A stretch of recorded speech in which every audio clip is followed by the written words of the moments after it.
Mimi naitwa Abeidi kutokea Afya Bora na Kipato Imara, na siku ya leo nipo na Mr.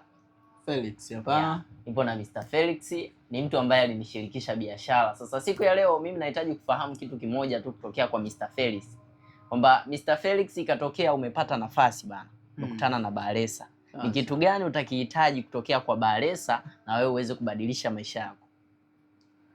Kuna vitu vingi sana ambavyo vinahitajika kwenye maisha ili mtu aweze kuyaona mafanikio. Lakini kwangu mafanikio yana maana tofauti na wengi wanavyofikiria. Kwangu mafanikio sio pesa, lakini kwangu pia mafanikio sio kuwa na vitu vingi. Mafanikio kwangu yanamaanisha kuwa na akili ambayo ina uwezo wa kumiliki hivyo vitu. Na hicho ndicho hekima nitakayoiomba kuipata kwa mzee Bahresa. Okay.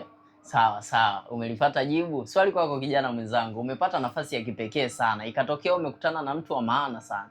Ili usije ukajutia hiyo nafasi, jaribu kuangalia nitahitaji kitu gani kwa huyo mtu, hicho kitu kikanisaidia mimi kubadilisha maisha yangu moja kwa moja. Kumbuka pesa zinaisha. Utahitaji pesa, lakini hiyo pesa itaisha. Ni kijana mdogo mwenye mitazamo ya kibilionea.